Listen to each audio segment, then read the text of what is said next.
So, I hate to tell you, Christmas is over. Yeah. Actually, it was technically over last Friday, which is the actual date of Epiphany, the 12th and final day of the Christmas season, unless if you're Orthodox, that's when Christmas actually begins, and you've got 10 more days of Christmas. Might be worth converting for. But as for us, we celebrate Epiphany, or the manifesting, the coming of Jesus, the light of the world. And as June was telling the kids, Epiphany basically means a revelation or a manifestation of God. And it can mean also a spiritual event in which the true essence of something appears to you in a sudden flash of recognition. You know, like in the cartoons when the light bulb goes on over somebody's head. That's an epiphany. And it tends to be something sudden. You may have noticed in the reading from the Gospel of Matthew that several times it says that things happen suddenly. Suddenly the Magi appeared, you know? So when the church celebrates Epiphany, we also read about this second set of visitors to the Christ child. You know, Luke tells us that on the night of Jesus' birth, the visitors were local shepherds, and they came as a result of a noisy and spectacular pronouncement by a chorus of angels. But in Matthew's gospel, we learn of these later majestic visitors, and this gospel speaks of magi from the east, magi, I'm not going there, who brought gifts of gold and frankincense and myrrh. They brought great treasures. And we usually think of the Magi as part of the sort of tableau on Christmas Eve, but that really has more to do with getting it all into one night and finding enough parts for the children in the Christmas pageant than it does with the story as recorded in the Gospels. And actually, at our children's Christmas Eve service, we had a slight shortage of wise men. So we pressed a certain mayor who shall remain nameless into playing wise man number 2, cleverly disguised in a long gray beard and sunglasses. You should have been there, trust me. And by the way, many thanks to those of you who helped out with that and wrangled children and made masks and props and donated stuff for costumes for our impromptu Christmas pageant.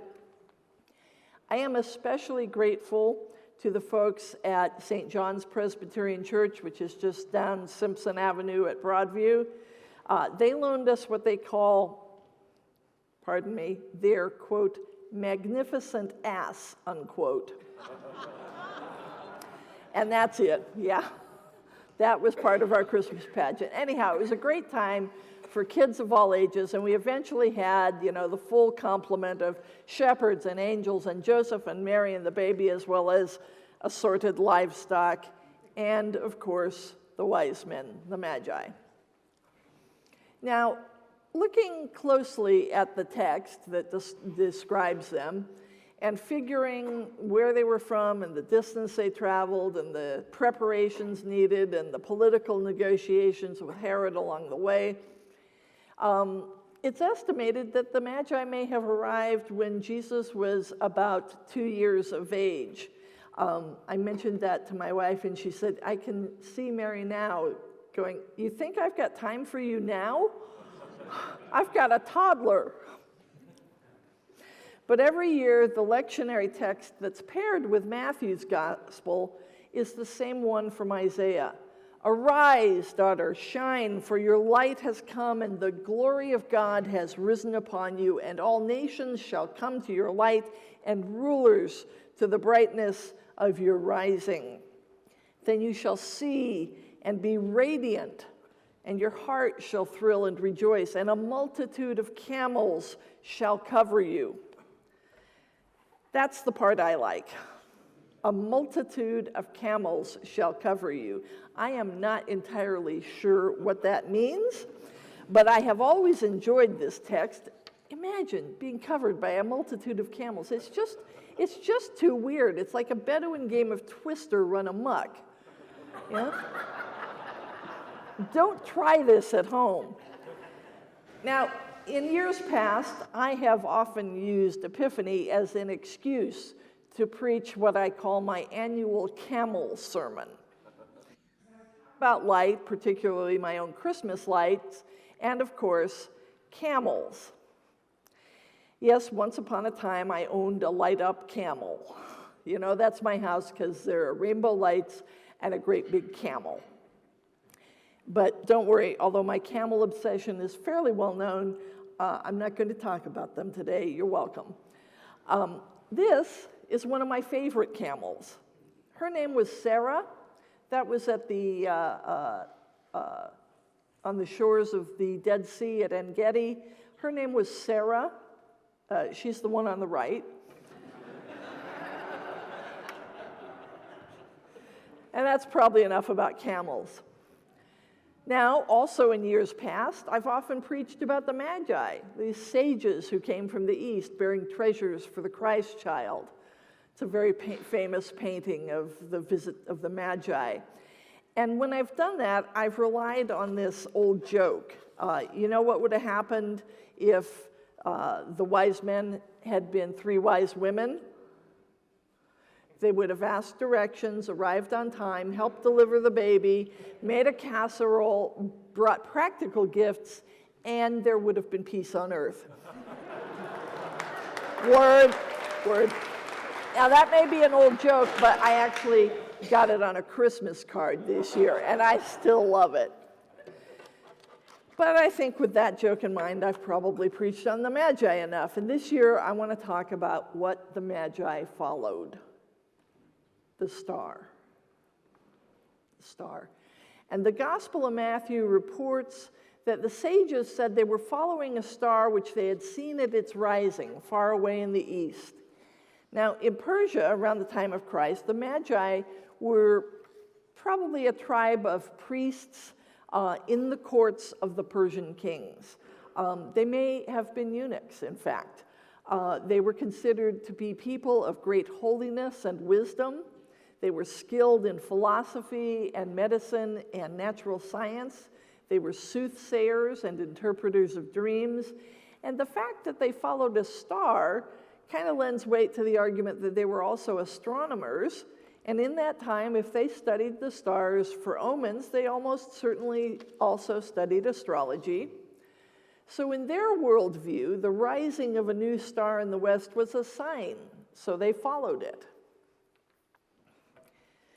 You know, there's been a lot of speculation over the centuries about the Star of Bethlehem. You know, what exactly was that? You know, was it a fortuitous alignment of planets? Well, in fact, it actually turns out that there was a triple conjunction of the planet Jupiter, which is regarded in astrology as the king planet, along with the fixed star Regulus, which is also associated with kingship, in the years 2 to 3 BCE. Am I saying it was that? No, I am not. Was it a comet? Was it a supernova? Was it an alien spaceship? I heard somebody say yes. Who knows? And seriously, I've heard all these theories. And you know what I think? I think it doesn't matter. You know, this time of year, the tabloids are all full of predictions for the coming year. They did their sort of year in review 2 weeks ago, and now they're looking at the year ahead. If you really want to know what's ahead in 2023, just go back and watch Reverend June's sermon from last Sunday, and she will tell you what to expect with, I think, probably better accuracy than the tabloids. But the tabloids, having failed to listen to Reverend June, have these stupid headlines saying, "What's in the stars for you this year?" Now, I don't actually think much of astrology. People ask me what my sign is, and I say, well, I'm a Sagittarius, but I think it's all a bunch of Taurus. Took you a second, didn't it? And if we're not into following astrology, and I'm kind of hoping we're not, what stars do we follow? Are we going to chase after the rising star of the hottest new cryptocurrency? Are we just banking on our own star appeal to bring us good fortune in 2023? Do we have stars in our eyes that have blinded us to everything around us except some shiny new special someone? These are not the stars we want to follow. But we need something to follow to give us purpose and direction and meaning for our lives. We may or may not be wise sages, but we always need a star to follow. And that star is not, I repeat, not a person or a relationship or a career path. It's not money or the things that money can buy. It's not a church or any place or a belief or a dogma. What it is for us as people of faith is the pursuit of the light. And for those of us who are Christian, it's about following the life and teachings of Jesus Christ, the life of love and compassion, the ministry of healing and justice and radical inclusion. There's a story that the Catholic nun and activist Joan Chittister tells. You've probably heard it before, but it's worth telling again. It's a story of a Sufi master who was found in the desert scratching through the sand in the middle of the road. And some pilgrims came by and they asked, "What are you doing?" And the old Sufi looked up and said, "I'm looking for my treasure. I've lost it." So the pilgrims, all good people, dropped to their knees to help, and they sifted sand and they dug under stones and they sweated under the midday sun until finally, tired and hungry and soaking wet and exhausted, one of the travelers said to the Sufi, "Sufi, are you sure you lost your treasure here?" And the old man said, "Oh, no, I didn't lose my treasure here. I lost it over there on the other side of those mountains." You know this joke, right? Right. The pilgrims looked at him with a kind of a growing despair and said, "Well, if you lost it on the other side of the mountains, why in the name of Allah are you searching for it here?" And the old man said, "I'm looking for it here because..." You haven't heard this joke? Because the light's better here. Okay? We need more light in our lives, or we are never going to find our treasure.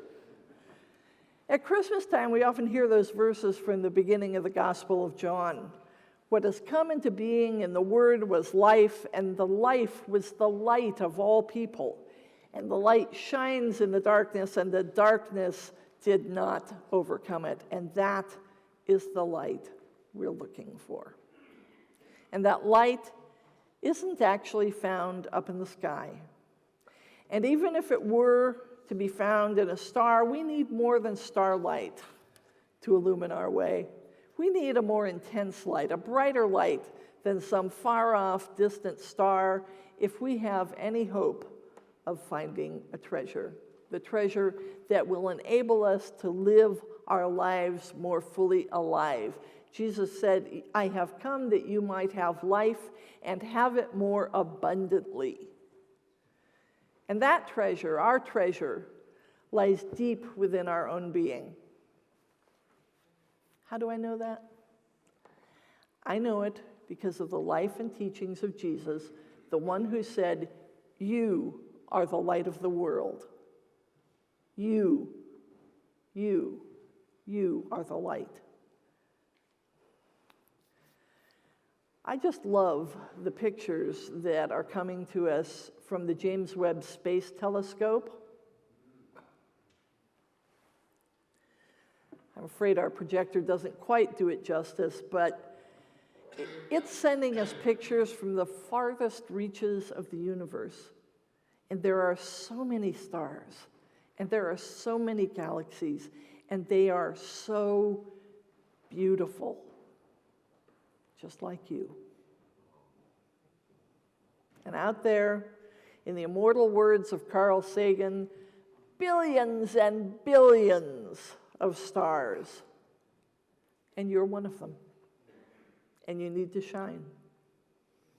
Jesus said, don't hide your light under a basket so no one can see. Activist and writer Marianne Williamson says it better than I can. She writes, you've probably heard this before too. Hear it again. Our deepest fear is not that we are inadequate. Our deepest fear is that we are powerful beyond measure. It is our light, not our darkness, that most frightens us. We ask ourselves, who am I to be brilliant, gorgeous, talented, and fabulous? Actually, who are you not to be? You are a child of God. Your playing small does not serve the world. There is nothing enlightened about shrinking so that other people won't feel insecure around you. We are born to make manifest the glory of God that is within us. And it's not just in some of us, it's in everyone. And as we let our own light shine, we unconsciously give other people permission to do the same. So let me repeat a bit of that. We are born to make manifest the glory of God that is within us.